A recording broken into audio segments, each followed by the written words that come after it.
Welcome to the Write Your Own Story podcast. I'm your host, Betsy Leonidas, and the founder of the Write Your Own Story company. Girl, I can tell you right now, you are definitely enough. Here we value service, sisterhood, connection, laughter, and that super genuine, keep it real, tell you like it is honesty.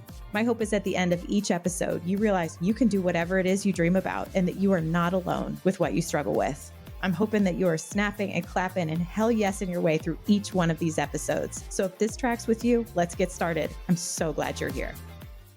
All right, everyone. Welcome to our next episode of the Write Your Own Story podcast. I'm your host, Betsy Leonidas, and I'm here with a dear friend, Jess Cicchinelli. Hi. Thank you so much for being here. Thank you for inviting me. Oh, so fun. This is going to be such an important conversation. Plus, I'm just so excited to hang out with you. You and I are the two most ADHD people on the planet. So us trying to make plans to get together, it's a multi-year process. Yeah, literally. that's for sure. Yeah. In the making for a long time, I feel like. Literally, but look at us. We're doing finally it. here. We're here. We're doing it. Apparently, you and I always, it's like, no, we just need something to do. Yeah. Something to conquer, something to share. So I'm super grateful you're here. I know you're a busy mama, so I appreciate your time. Thank you for having me. Yeah. Okay. So I always like to start off each episode with an intention. Today's intention or the promise of the episode is all around building empathy and love and support for the trans youth community and their families. So this is, I know, a topic that is so important to you. My heart bleeds for this topic. And I feel like this is such an important one to have, to continue to have, and to just again, back to the promise, like there's so much empathy to be had, so much support to be given, and there's so much love that everyone deserves and that is in this world. And I think this is going to be awesome. So thank you for coming. Of course. Okay, let's see. I always like to start with how we know each other. I think, didn't we meet at Country Day? Our boys were in the same class. Yeah. So Max and Hayden, that was like preschool. Yeah. Ugh, Oh, they're yeah. in seventh now. I know. It's so sad. It's really hard math when you never stop being 29 years old and your kids get older, because that's where I am in my journey. Totally. I'm 29, hard stop, despite what my wrinkles and the bags under my eyes say. So Totally. Yeah. So we're 29 and our kids are older, and that's hard math, but it's We girl had math. kids really young. Really young. Yeah. Really Yeah. young. Yeah. That's complicated math. I don't know if I can do it. I don't know either. But we were just like on PTO together, and our boys, played some sports together, and just like really, I don't know, hit it off, and have just, remember when we had to do, what was it? It was for like the festival, and there was like, you and I got put in charge of sponsorship, and we were like, we're going to revamp the entire sponsorship program. Because we can't just do it the way it was supposed to be or the way they had it. Literally. We had to like redo the whole thing. We redid the whole, we crushed it though. We did. They're probably still doing it our way. Right? I'm like, you're welcome. We just like quadrupled your sponsorship. We really did. Yeah. Oh my God. But I remember you came over and the twins were like babies. Yes. And as we were sitting there trying to like write things up and plan emails and all that stuff, they were destroying the house. And you were such a safe space to be like, it's cool. Yeah, I was like, like I get it. Right. I totally get it. They were watching the movie Sing. oh my God, yes. I still obsessed with that movie. It is a cute movie. It's so cute. Every single one that comes my out, God. I guess, Sing and Trolls. I'm still like, is there a new one? I know. Okay, so that's how we know each other. And it just kind of, we're in the same neighborhood, so we've been able to stay in the same social circle. Although we continue to text each other and be like, let's get together. Yes, definitely. Next year. Let's get together. Yes, definitely. 1 year later. Yeah. Like here we are. It's that meme that, Yes. Oh my God. Yes. Literally that is us. Mm-hmm. Okay. Would you mind giving the listeners a quick bio, just a rundown on who you are? Sure. Jessica Cicchinelli. I am a mom of 3. Yeah. I guess I stay home with the kids for the most part. Yeah. Until in 2018, we decided to start a nonprofit. So now you're looking at I guess I'm the director, I'm the accountant, I'm the, I do it all. So I run the nonprofit that my husband and I started. That's amazing. So you run your house, which is also the accountant, the cleaners, yes. And you run a nonprofit. Yeah. What you have done with the community, which I'm so excited to dive into, has been so inspiring for someone who's also done a nonprofit. I was actually like, we were kind of side by side for that, which was also really helpful to be like, how are you doing this? I don't know. How are you doing this? Like, The blind leading the blind. Yeah. Oh my God. It's a story of my actual life. Mine too. Oh, I'm glad we're not alone. Okay. Well, your bio is awesome. Your kids are beautiful and good kids. And I just really appreciate how you show up in the world. And so I'm so glad you're here. Okay. So let's start with what makes you so passionate about advocating for trans youth. Let's hear your story. Sure. So, our oldest child was born male in 2007. And about, life was good, whatever, just taking care of a baby. Yeah. When they were 3 years old, came to Chris and I and said, Mommy, Daddy, I'm a girl. And Chris and I are like, well, no, you're not. You know, you're actually a boy. Nope, I'm a girl. At 3. At 3. Wow. And Chris, we were kind of just looking at each other like, yeah, okay, whatever. Kids are weird. Yeah. Like this is a phase. Right. Or like, totally. They just don't know what they're talking about. Yeah. Then I was in like the office, in my office, and listening to the TV in the other room. And I hear this segment on like the Today Show, and it was about gender dysphoria. And in my mind, I'm like, oh my gosh, is this my child? They were talking about just the different like symptoms and whatever. And I'm like, oh my God, is this my kid? Like, when she was little, says this, but then also there was like, I want Barbies for Christmas, or I want a dress or whatever. And we kind of just let it go because we're like, okay, you're a kid. Like, what does it matter? Right. It wasn't until I'd say second grade that we really noticed a change in their behavior. So we were in Florida. I took the 3 kids down. Chris met us there after work. He was flying, like business, met us there. And they were just in their room, like in the room on the iPad. And Chris was like, what is your problem? Right. Come out, join the family. We're on vacation. Come on. And I'm having a hard time because I call her like she's she. Yes. So I'm like, she was he at the time. Right, so I'm having a hard time with these pronouns. So hopefully everyone's following along. Yes. Was he, is she, but so, like also this is just part of the confusing part. And I think you're doing a great job. Well, and I want to be respectful to my child. And like, but I guess as I'm telling the story as he then, anyways, he's like, I have no clothes. And Chris says, you have a closet full of clothes. I don't know what you're talking about. Yeah. I have no girl clothes. Chris is like, all right, let's get in the car. I'll take you to Macy's. You're going to pick something out and you're going to wear it. Okay. Right. So get in the almost car. like trying to call his bluff. Yes. 100%. Get in the car. They go to Macy's, comes out in this like really pretty blue skirt, this white t-shirt, flip flops, and is twirling around. Like, don't I look beautiful, Dad? And Chris is like, yeah. If that's what you want to wear, fine. Yeah. So they buy it. I have goosebumps. So buy it. We go to dinner. We're with like 5 of us and Chris's mom. And he did not, this is a child that like would not come out of the room, barely spoke, was on the iPad or, whatever, would not stop talking at dinner. Like we're doing like these little family games around the table, would not like literally was the happiest child. The happiest I've ever seen this child. And Chris and I are looking at each other like, oh my gosh. Oh my gosh. I have full body chills. So it was like one of those things where we're like, okay, something's going on. Like we really need to be aware of this. Yeah. So I love that you guys were so on the same page about that. Yeah. It's a lot to process. Totally. And confusing. I think it was a little harder for Chris, like being that it was like the son, the first boy, in some ways you're like grieving a death. Like I'm losing my first son, like the son that you especially as a man, like, they're going to play football or they're going to do this. And then, all of a sudden it's like, wait. And for me, I think if it had been a girl transitioning to a boy, it may have been a little like that for me. Yeah. But for me, I was like gaining a daughter. Now, did I grieved a son? Yes. Yeah. But like, it just was a different relationship with her and I. I think that makes a lot of sense. I had someone explain to me when their child came out to them that like,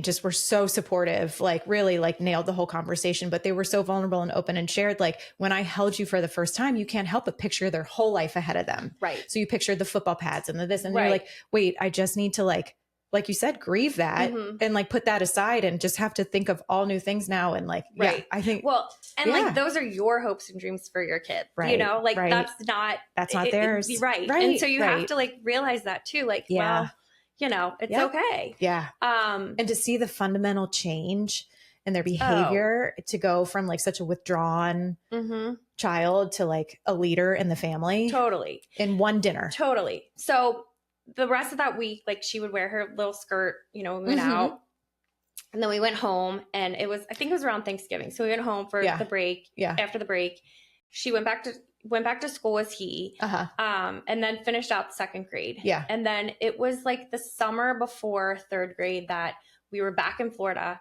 And again, at the end of the pool, like the whole family was there, cousins, aunts, uncles. He was off to the side, like doing like by himself, like just disengaged. like, yes, totally just, you know, didn't want to have anything to do with anyone or anything. And Chris's mom came to us and said, you guys got to do something. Like, you have to do something. You're going to lose this child. Oh God. And it was like, oh my God, you know, I had two other younger kids. Right. And I'm like, oh my God, you know, I'm just trying to make it through the day, but I'm like, absolutely. Okay, now I see it. Like, thank God she brought that to our attention. I have full body chills again. This makes me super emotional because no one, I mean, God, losing a child. Right. So, so we leave Florida, we go home and we're getting ready to go to New York. And I say, all right, let's get gym shoes. I go in, I pick up like 5 boy shoes. No. I was like, do you want something with a little more color? I swear before I got color out of my mouth, I want these like bright pink gym shoes. I'm like, okay. And then she picks up these, like wedges. Love it. Mom, can I get these two? I'm like, what are you going to wear it with? Right. Well, then that takes us to like the girls department. We pick out a dress and she goes in the dressing room and I'm standing outside and I call Chris's mom because she just like, I think that makes total sense. She's the one that brought it to our attention. That makes total sense. Right? Yeah. And I call her and I'm like in tears and I'm like, what am I supposed to do? Right. How do I do this? And she said, you know what? What better place for this child to go than New York and kind of figure this out? Yeah. Like, hopefully maybe try to figure it out and explore and experiment. And if they want to wear girl clothes, who cares? Like, it doesn't matter. I love that. And so I'm like, all right, good point. You're right. So we go to New York, we pack our bags. Yeah. A whole bag full of girl clothes. Well, no, just the dress, some shoes, shoes. Right. We get there though. And the first thing she says, we're with my niece who was, I don't know at the time, like 14 or something. Yeah. They're like, we want to go to Forever 21. I'm like, all of New York. And we go to Forever 21. The first place. Right. She buys a whole new wardrobe. I mean, I shouldn't say that, but you know, like, but thank you Forever 21 for your price point. Yeah. Exactly. Like 5 like different outfits. Yeah, totally. Does not unpack her suitcase. Wears these clothes the whole trip. And that was kind of like her like transitional moment, I would say. Like, that was like the point where she did it. She was dressing that way in New York. She was so comfortable and confident. I mean, I remember the end of the trip, she did not want to go home. Like, she felt like herself. Like, it's like the first time I would say that she truly felt like she was being her true self and true to herself. But I was like, you know, when we go home, like, you can still wear these clothes. Like, you can, you know, nothing has to change. So we went home and that's, you know, we kind of never looked back. That's amazing. That summer we went and talked to the school and they were very supportive. Yeah. Her friends were very supportive. And, you know, fortunately they had a uniform. Yes. And so like, it was like navy shorts and like a white polo. Yeah. So it was like kind of gender neutral anyways. Yeah. I wore that when I went to school. Yeah. Yeah. So that worked. And it was, I mean, it was fine. I mean, some kids asked questions, but you know, and I remember one kid saying like, why are you dressing like a girl? And she said, well, because this is what I want to wear. And they were like, oh, okay. Like they're just so young and they just are so like beautifully curious. Yes. Right. And like, they literally just wanted to know. And her answer was because I want to. And it was like, oh, okay, that makes sense. I'm going to go do something I want to do now. Yeah. Okay. So she was 8 or 9, 8. So I think she was, what's third grade? My twins, 8, maybe 9. Yeah, my twins are in second and they're 8. So so you turn 9. Like, Okay. And like so you come home from New York and was it like this formal, like I identify as a girl now, or are we still just like, this just feels right to me. I just want to wear girl clothes. I want to go to school like this. I want to hang out with my friends like this. Was there like talk of name discussion? Like, so actually while we were in New York, she's like, I want to be called Lola. We're like, all right, Lola. So she was Lola while we were there. I want to be called Lola. Yeah. So it was Lola while we were in New York. And then like we come home and the whole name thing came up. And I mean, she literally wanted to be like Nicki Minaj or something. Yeah, and I were like, I don't think that's going to fly. So we're like, we got to like, oh my God. Again, she's 8. This is adorable. Adorable. We're like, let's take it a little slower. Right. So we ended up just with the initials LC. Yeah. And you know, her first and middle name at the time. Yes. And honestly, we eventually down the road, we did change it. She's officially LC. So Awesome. that's her name. Like Right. we don't, and people are like, is it short for anything? And I'm like, Nope. it's LC. That's Yeah, just what it is. that's and it. I don't know, it fits her too. In some It absolutely crazy does. way. Yes. Yeah. I think we met, I think we started like hanging out right when she was in third grade because I've only ever known her as the bright, beautiful girl. Yeah. And because that's who she is. But that's, like I didn't witness the transition or like the change. But just the way that the community has scooped you guys right up and is just, at least from the school side of things, I don't see you guys in everyday life always, but what advice do you have for parents? Basically what are sort of those like first couple of steps that you took to advocate for her? Like, how do you go in and have that conversation with school? How do you like, what's your communication plan? Can you break that down for us? I want to know, what do you say to school? What are you saying to your friends? Are we sending emails? Are we texting? Like, good God, for people who are like, wait, what's happening? How do I do this? Right. Hold their hand a little bit. Well, so I would say the first thing we did, we went to like the head of the school and just said, this is what we're doing. We saw doctors along the way too. Yeah. Like, don't get me wrong. Went and saw your pediatrician? We saw the pediatrician and they recommended us go to Children's Hospital. They had, at the time, it was a transgender clinic. Awesome. And there was a adolescent pediatrician there, and we went and she explained kind of, I guess like what it is to be transgender and kind of where you fall on the spectrum of you're a girl, you're a boy, you can fall kind of anywhere. And honestly, like she said, this is your 100% girl, you're 100% boy. Yeah. She goes, you know what? There's days that I fall over here on boy. And like, I feel more masculine, and I might go to the baseball game and wear a hat. And then there's days over here where I wear my high heels to work or whatever. And she's like, it's very fluid. Like, like sexuality, gender is very fluid. Yeah. And so, which I feel after she told me that, I was like, it's so true. I'm so reflecting on this right now. This is my reflecting face. I'm like, totally. There are days where I'm just like, no, I'm a boss. I'm going to like just, and be like in more of a masculine energy. And then there are days where I'm like, no, I'm just going to jazz it up today. Yeah.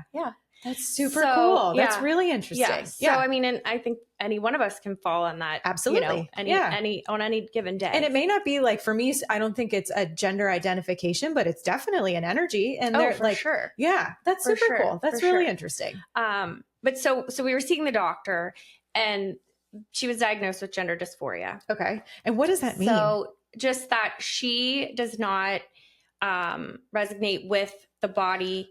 Gotcha. Like her outside body and her inside, there's not a connection. You know what? I was thinking the dysphoria word threw me off. I was thinking of like a different D word. What is it? Like deformation or something, where I was like, something is wrong. I'm like, that was totally my own mistake. I get it. It's like, essentially you are disassociated with what you've been born with. Yes. Okay. So for anyone else, or maybe it's just me who's confused because I'm extra special, but I'm just going to continue to be me on here.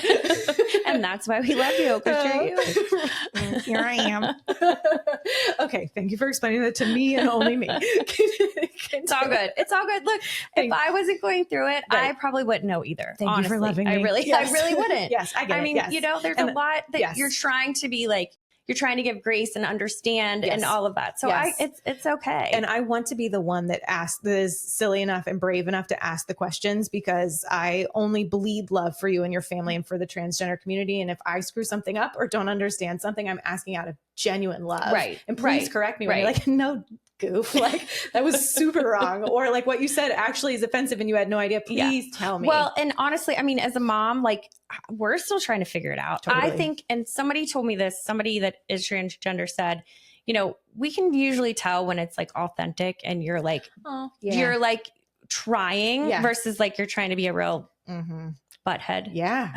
I got another word. Yeah, me too. I know. I'm going to try so hard not to swear. Family friendly. So. Well, it is, but in my family, we swear. Well, so do we. Yeah.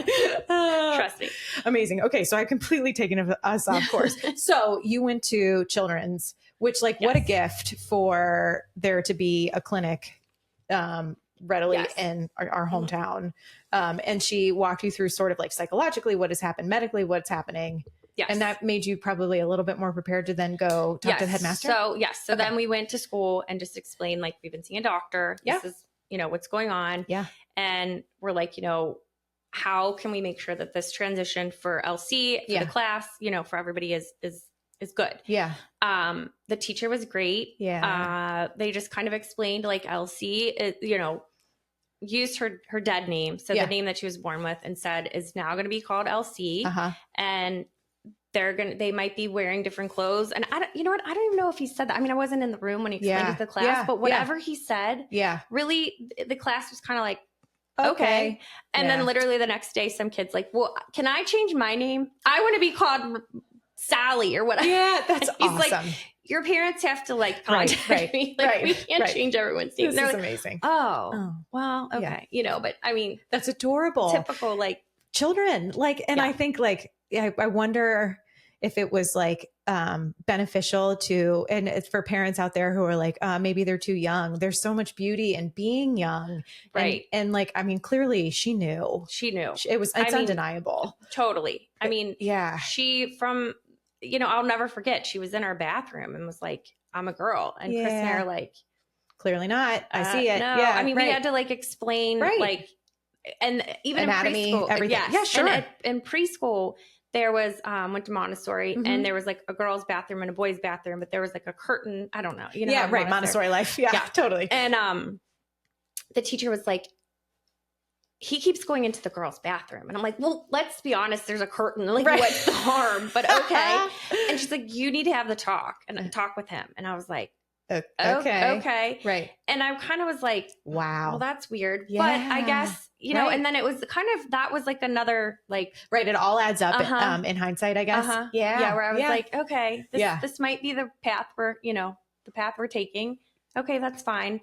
But and honestly, in going to children's, they tell us the gender thing or the gender spectrum thing. Yeah. And then they also, one thing that they said was, this is your child's journey. I love that. You need to let your child, like, as much as a parent, you want to like control what's happening and you want an answer and you want to know this is what we're doing. Yep. You have to let them take the lead. So like, let them figure this out. Like you cannot pressure them one way or the other.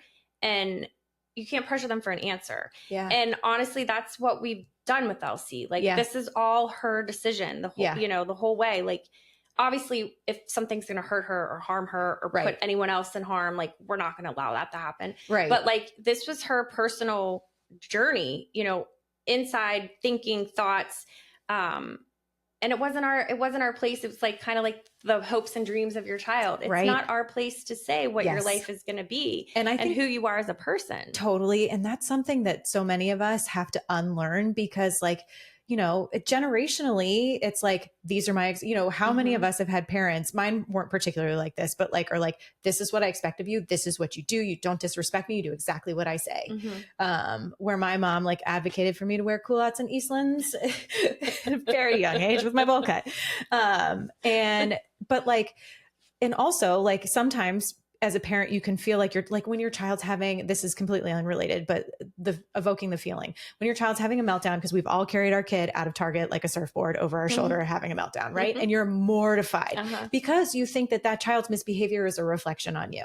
So when you just feel like you've got all these great things planned for your child that's never going to cause them any harm or discomfort. And now this is going to be something that is completely uncharted territory. And it's your firstborn. You haven't learned the hard way yet that like you have to let your kid freak out in Target. Like, I think that's such kudos to you guys. And like, it's been such a beautiful example of leadership in our community to be like, no matter what your child's journey is, it's their life, their journey. They have to live their most authentic self. And it's been inspiring to adults too. It's like, what are you trying to be? Just be yourself. Right. Well, thank you. Because truly, that's honestly like how I think we felt. And too, and like kind of going to school and telling people, it's just, for me, it's like, I can be too much of an open book. You know this. Never. I don't know how to close a book either. I'm like, who wants to hear my life story? Bring it. Bring the book. Keep going. But for me, it was like more of a relief to like tell people and like, show the world this beautiful person versus like hiding her away. Right. Or like trying to be ashamed of who she is. Like she's a really awesome, cool person and she's smart and she's got a lot going for her. She sure does. Like the world needs to see. Yeah. And so, and also in talking about it, it just made it a little more normalized. Yeah. So like I would say for parents that, are like getting something from their child, or they're feeling like, is this what's happening? Like, honestly, you have to let your child kind of lead the way. Yeah. I would definitely like reach out to a doctor and kind of just to get a little guidance. Yes. And, you know, just the more open you are, I think the easier it is to normalize it for your child. Somebody told me the other day, with kids, all they want is to be normal. So when you like, and actually we're talking about Elsie and her height, because she's like 5'7", 5'8". Yeah. For the longest time, she did not want to be tall. I don't want to be tall. I don't want to be tall. Yeah. Well, now she's playing volleyball. Oh, and she's short compared to these girls. Oh my gosh, really? And so she's like, oh, I hope I'm not done growing. I really want to be tall. And I'm like, who are you? Right. But it was the point of like, now she's in this volleyball world, and that's a normal thing. Yes. Like she's seeing people like her. So the more people see themselves in other people, the more normal it is. Yes. And, you know, I mean, I think that's all we can do for our kids. That's all we can do for our kids. And I feel like that is one of the big reasons why I started this podcast, was like just for everyone to say their truth out loud, because I know what it's like to be a listener and to be like, oh, that reminds me of me. I feel so less alone now. And for Elsie to have community or just to say her truth out loud, and for people to be like, you are still the exact same person. Totally. You are like, and I loved you before and I still love you now. Like that's like, you just want to feel seen and you just want to fit in like you did before. Right. Oh, right. That's so beautiful. So yeah. Okay. I feel like, again, the ADD, ADHD, I feel like I kind of answered your question. I can't even remember what my question was. I was having so much fun listening. Okay. But I do have, so like, when we think about parents and we think about those who are sitting in that, like those early stages, as well as, well, okay, I'm going to stop myself there because I'm going to ask you 75 questions in one question. Breathe. That's me. I just get so excited. Okay. So like, what are some of the categorical challenges that you would be like, okay, here's some challenges that you're going to see along the way, and everyone's journey is different.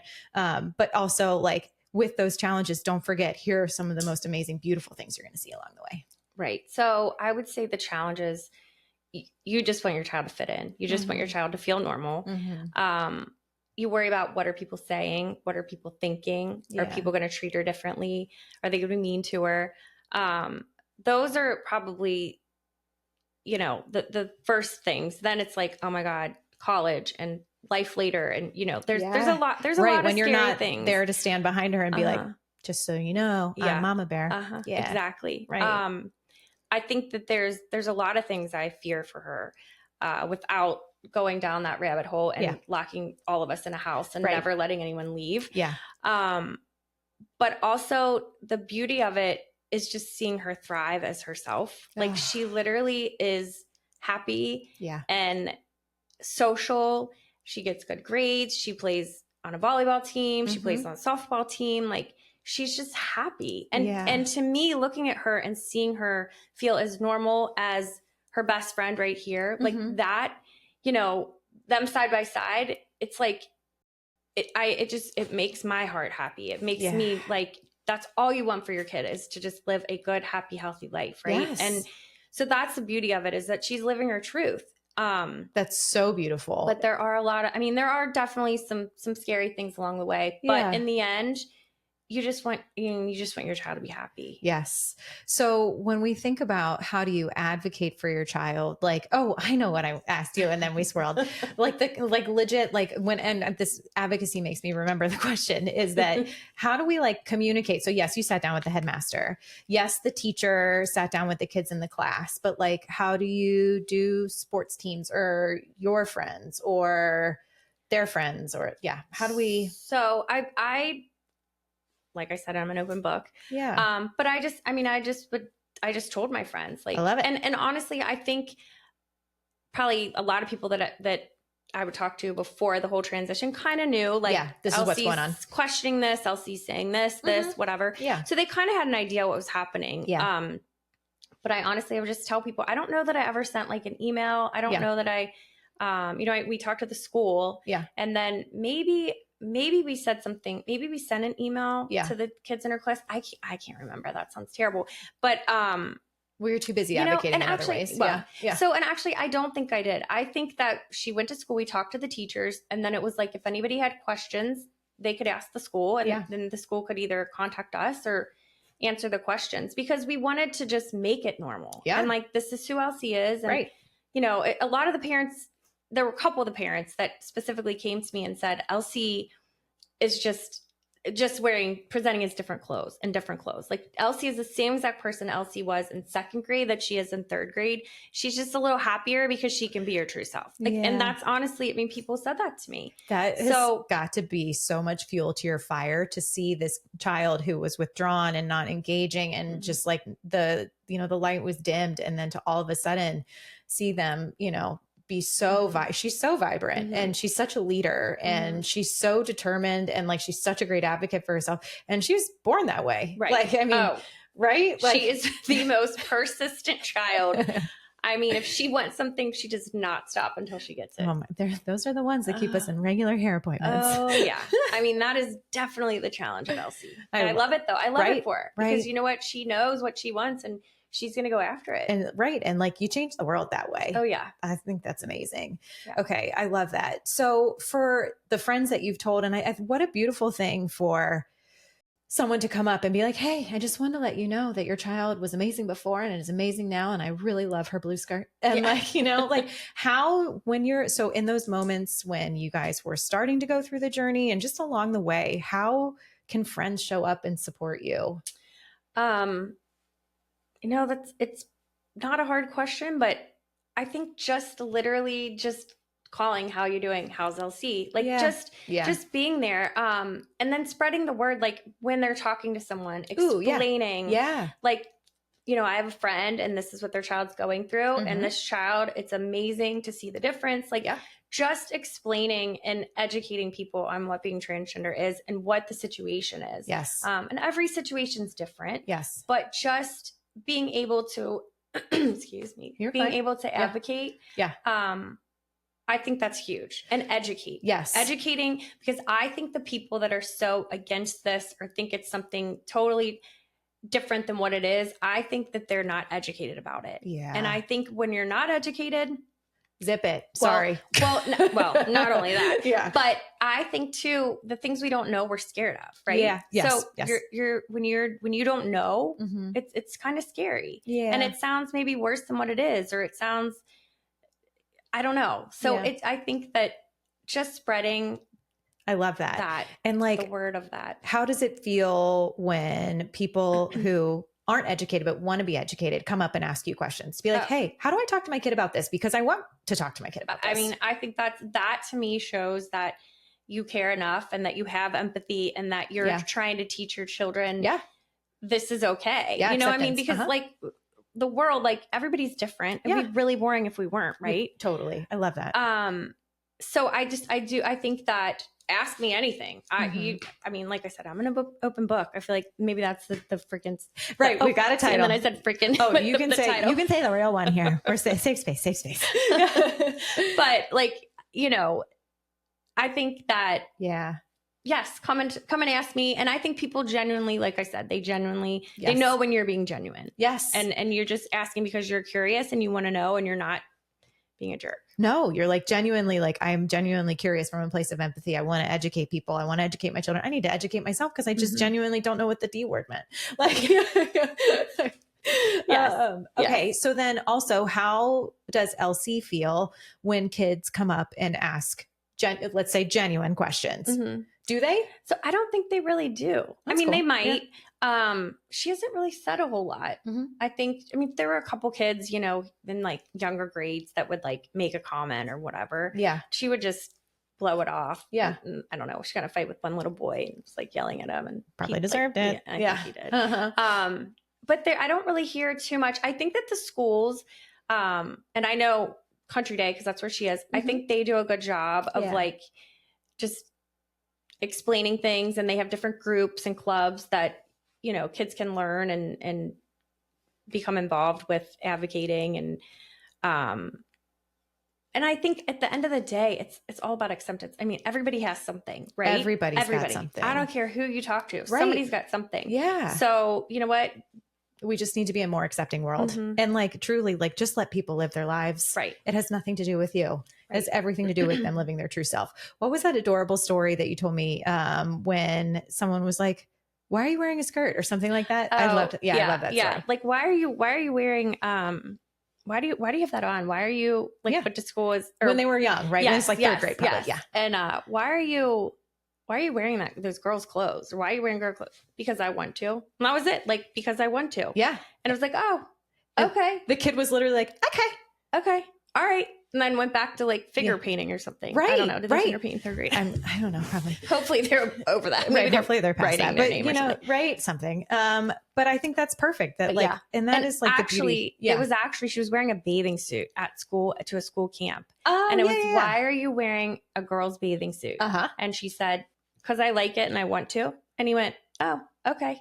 Right. And that's it. And then walked away. Yeah. And that was it. Never a conversation again. And this kid's still at the school. Yeah. A little bit older or a little bit younger than LC, but he's, you know. Right. Just like, you know, there's something so innocent about kids' curiosity. And that I think is probably a really important lesson for us all to think about when we talk to our kids about just empathy and, you know, everybody is different. My dad used to say to me, this is so before, he's just like a man before his time. He used to say to me almost every day, everybody's different, everybody's special. And I'm like, Dad, that's sweet. Right? My dad. That's really sweet. I totally hit the jackpot with him. And I think it's like, that's what we teach to our kids, and that like curious from a place of love is beautiful, and that like judgment's got to go. Yeah. But if you're curious, it's okay to be curious as long as you are kind in your curiosity. And that's like one of the beautiful things about little kids. And it is our job as parents to not put our thoughts into our kids' minds, because like we were talking before we started recording, that like their generation, it's just different. And this is more accepted or more normalized or more, I think there's just more of them. There's just more. I mean, I think that there's just, I think they're more accepting, and therefore more people are coming out as, you know, trans or non-binary or, you know, they come out. I mean, I don't know if when we were growing up, I felt like nobody said they were gay. Like it was like, you know, and so like they come out at such a younger age, which is great. They can be themselves from, you know, so young versus like being so worried to say anything. Right. So, and that lasts a lifetime, you know? It does. It makes a huge difference. Oh, I think that's an amazing story. Okay. So tell us a little bit about Living with Change. So we started Living with Change in 2018. So with like the gender dysphoria and going to the center, LC would see a doctor literally every 6 months. They would do like a physical, just check to see where she was on the growth scale. This was all before like any medication was ever even discussed and talked about and whatever. So it's kind of like establishing a baseline. And the doctors are just, it's so thorough because, you know, it's like, it's a life-changing event. So anyway, so we were going to the center or the clinic there and talking to the doctor, she explained that she at the time was only working 20 hours a week there. If that, she could get pulled out at any time and have to go to different parts of the hospital, of the adolescent health, like eating disorders or whatnot. And so therefore there was like a 6-month wait list. They had all these kids on the wait list, and she just physically couldn't get to these kids that needed the help that they needed. So Chris and I were like, okay, we got to do something. Like we've got to keep this place around, whatever. So we decided to start a nonprofit, and we committed $2 million to raising $2 million for Children's Hospital for this clinic. Unbelievable. We now have the doctors full time. We have like nurses. We have a patient coordinator. We have social workers. We have there's a couple endocrinologists. Like there's like therapists. It's now a center. So it's not just a clinic. It's a Living with Change Center at Children's. And so we felt how helpful and such a resource. And we're like, you know what, we cannot let this place go. Like we have to commit to keeping this here. Children's Hospital is an amazing place. And that just makes it, you know, especially for our family, it makes it one more thing that is like, wow, you guys are really so smart and ahead of things. And, you know, it's like the only center in the Midwest. And so, so we started Live and Change to help with the fund. center. And like, I don't know about you, but like So we started Polo for Babies to give back to Children's Hospital for saving Adeline's life. And there so much healing in being able to give back. Because like, I think, like Adeline's was like, she was healthy and then she was dying and then we didn't know if she was going to live. So like, that was like a whole trauma thing, but also like as a parent whose life is just kind of turned upside down and they're really like, not a hugely defined path for parents with trans children in 2017, 2018. And like the fact that you can realize like all the benefits that you've received from the love from your community, from having this great resource and being like, how can I make this better? How can I turn around and help? Like that is just all what the world needs, whether it's a foundation or not. Like, honestly, as humans, we all need to continue to do a good job. And I really do feel like the world is shifting in this way of like, if you have figured something out, turn around and help the person behind you. Totally. I think it's awesome. 100%. And besides the hospital is like our big thing that we fund, but we also do, we have like resources, we advocate, education, all of that. So like our main thing is children's. I kind of in the back of my mind, I'm like, all right, what do I want to do in the next 5 years? There's a few things that I'm thinking that like could be really cool. I do think that our city needs like a center where kids can go, LGBTQ, that they can go and they can meet like kids, people that are like them. And that would be like my dream thing to outside of Pride. Are there very many like centers, organizations, groups that like you can go to be like, these are like-minded people? I mean, I know there are definitely different groups. And I think that it's, you're finding more and more and people are right. Times are changing. Yes. And people are more accepting. I don't know of like a specific place where they could go and like after school from 3 to 8 and hang out and feel safe and like supported and do their homework or, hang out or, whatever it is, watch a movie, video games. Like, I don't know that there's a specific place for that right now. And if there is, and anybody's listening, please tell me where it is. I'd love to help. I'd love to be involved with that. I love that. But so that would kind of be my thing that we kind of go after, but that would be super cool. We'll see, because I have nothing else to do. Right. Because you're not busy. You're not just like raising kids or anything like that. Okay. Should we talk? Because I know you guys also do advocate for legislation. I would fail any government class right now. I would too. Okay. So everyone out there, please just hold me in your arms as I try and understand, because I genuinely want to know, what is HB 68? So what's going on? House Bill 68, it was just passed. Hold on, I'm going to get my notes. Yeah, let's get notes. I love notes. I just want to make sure that I say it. I'm going to cheat off your paper because your notes. Yeah. I'm like, right. So, I know about it, but I want to make sure they get the vocabulary. Well, and also we're all just doing our best. Right. Yes. For those of us who just don't do legislation on the regular, like this should probably feel real bumpy. So for those of us who are just moms listening, who want to understand from a place of empathy, or for someone who has a trans kid in this area, what's going on? What does it mean? How can we help?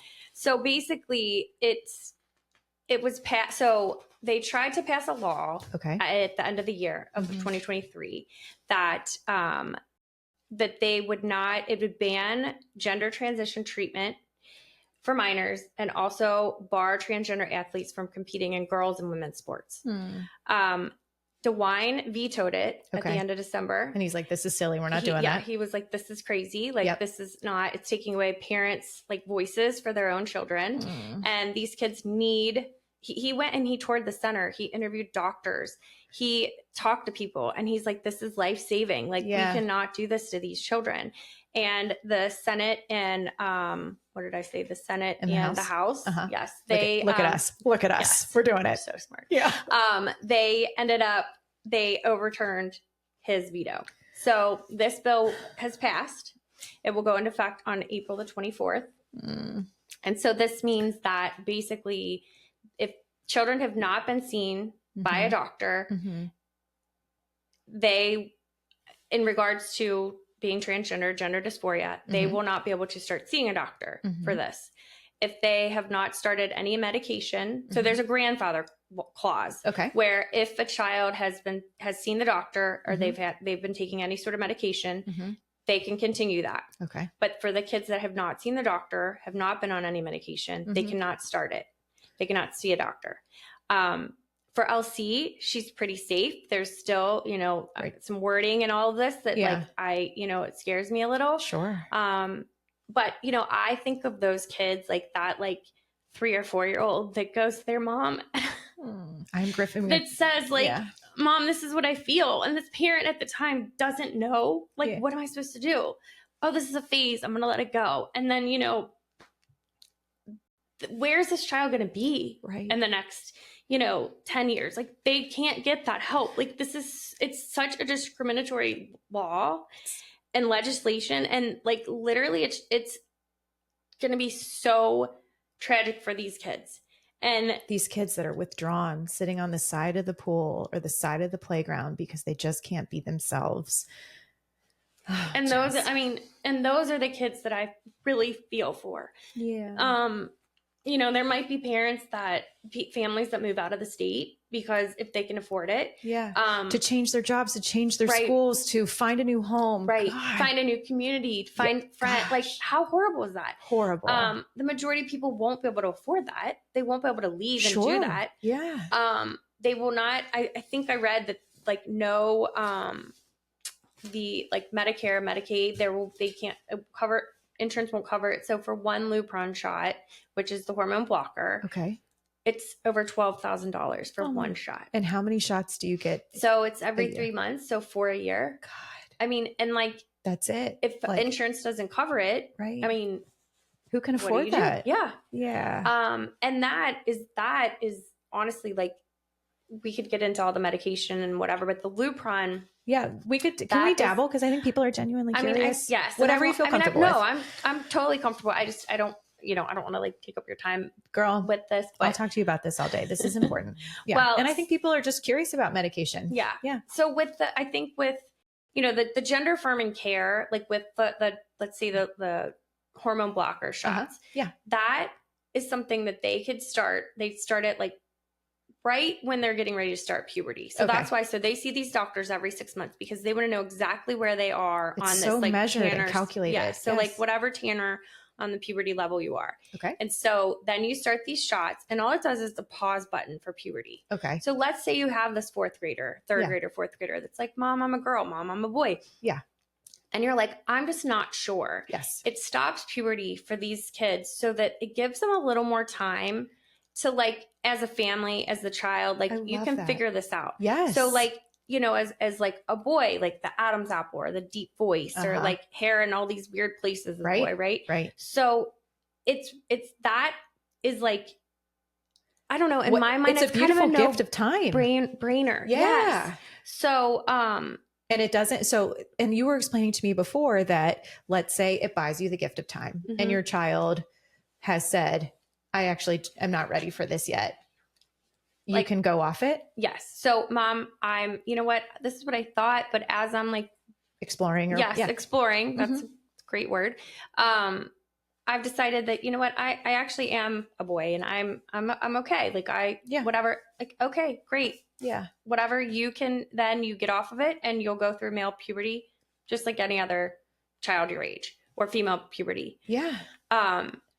Gosh. So for me, when they brought that, you know, they said that was an option. It was kind of like, this is a no brainer. Like, you know, my child's young. I was not ready at 4th grade to pump her full of female hormones. Like, what the heck? Right. Of course. But then it buys you some time and then you can make the decision after seeing, you know, what this path, you know, what this journey looks like. Right. Get more education, live in this life a little bit. See, gosh. Yeah. And so that, I feel like that is what scares me with like these little kids. And that they no longer have access to this. Is this that they like, so are they not allowed to get any of this medical intervention ever? Do they have to meet a certain threshold? Like, or do we not know? And the bill is really complicated. I mean, the bill is kind of complicated because they want to word everything as wordy as they can. Like, so you don't even really understand. English is hard enough. Right. We have to write in legal. Exactly. I did watch Legally Blonde this weekend, so like I'm probably ready for this. Go ahead. You might. I object. So I object. I don't mean to show off, but I object.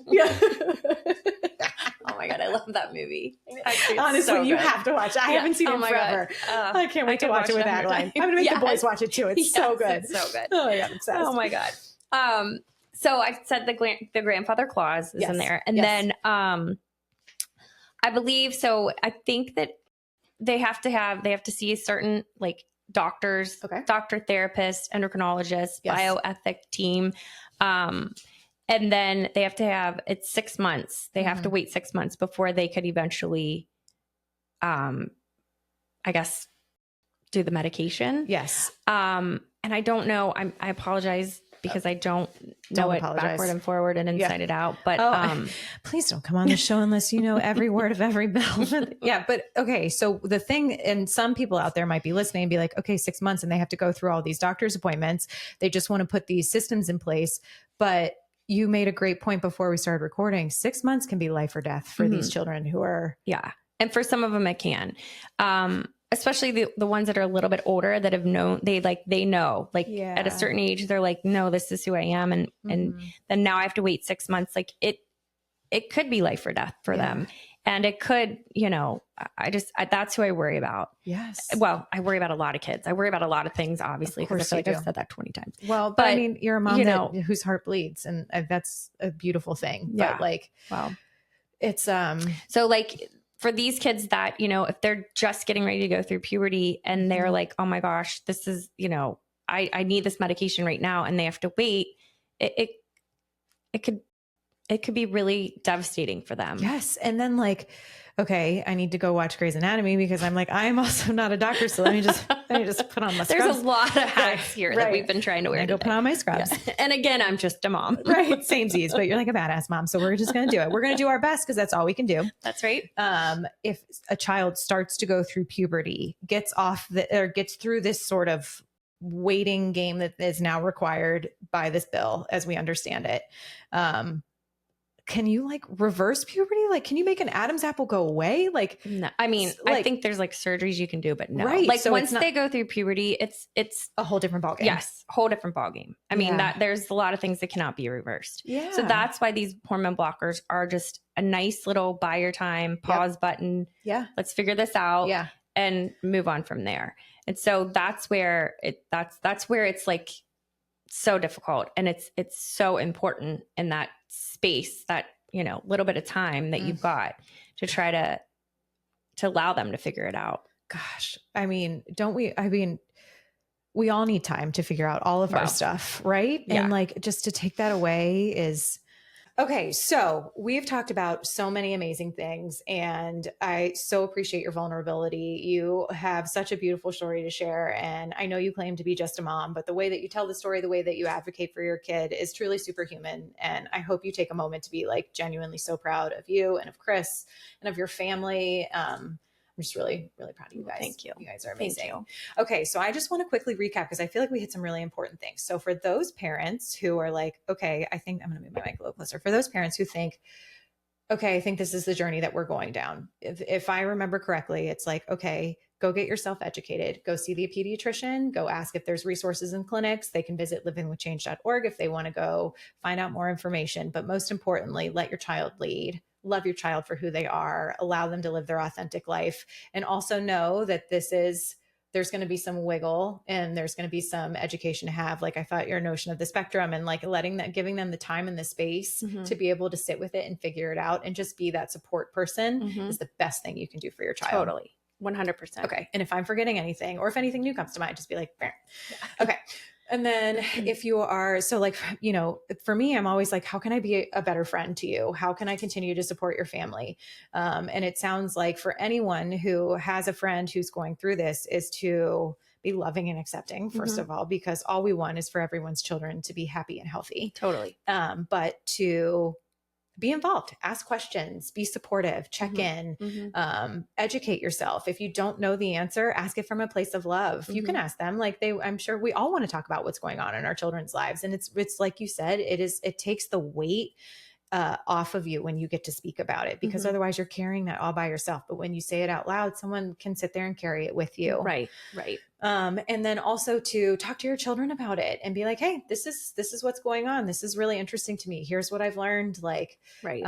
Here's how you can, and encourage them to just continue to be a friend, because that person, that child is no longer, there's no difference. Right.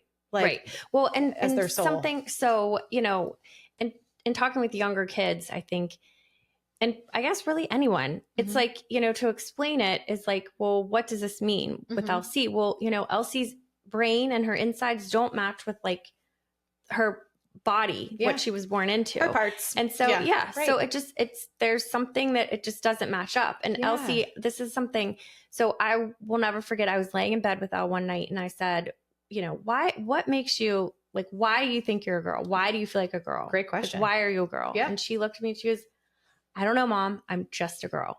And I laid there and I was like, God, you're so stupid. Like, if someone said, why do you feel like you're a girl? I'd be like, I don't know. I'm just a girl. Like, I just know I'm a girl. I know who I am. Right. Yeah. And like, for her to just be like, I don't know. I couldn't tell you. I just know I am. I'm like, that's probably a better answer than her being like, well, because, like she just knows who she is.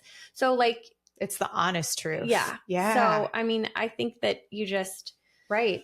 It's like, it's almost like, don't overcomplicate it. Right. And like, when we think, don't feel like you have to have some sort of like big medical based example as to why this happens. Right. Just accept people for who they are. But so, and yes, just let them lead the way, and just as a friend, just, accept it. But if you want to explain it to your kids, or anybody, it just doesn't match up, and that's okay. Yes. And really, is it anybody's business what's going on under her clothes anyways? No. So, right. Absolutely not. Yeah. And I loved how you said, like, because you've reached out to school, you've reached out to your friends, but like, talk about it in the community, normalize it, celebrate it, be like, hey, this is what's going on with them. Like, and it's not a gossipy way. It's to be like, I think they're doing a great job and they're supporting their kid. And this beautiful child is thriving because she's finally living her true self. Yeah. I love that. Okay. So we've covered, if you're going through it, how to be a supportive friend. What about like, how do people, so essentially that kind of boils down to be an ally, right?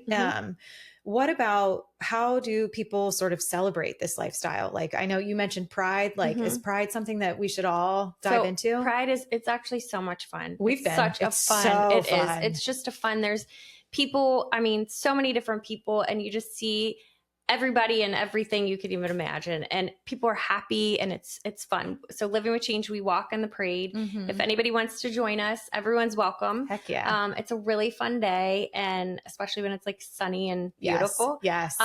Even when it's rainy, it's still fun, but it's a great way to just go out and support and show people that like you care, and you're here. And obviously not everybody can join and go, but that's a big one. That's like a really big, easy one.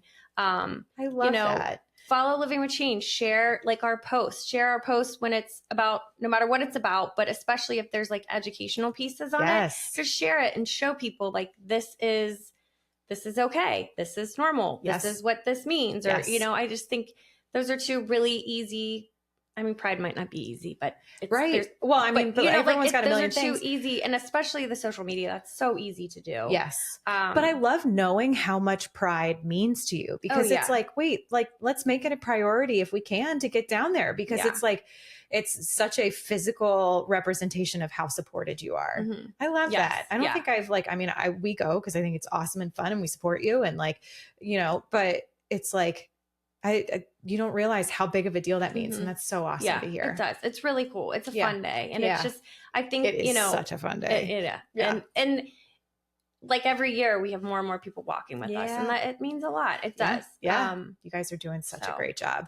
Okay. So if people feel like they need to be more educated, where can we go find more information? So you can go to livingwithchange.org, and we have a lot of resources online. If you, there's a little area where you can send emails and ask questions, feel free to do that, and we'll get back to you and try to answer the question the best we can.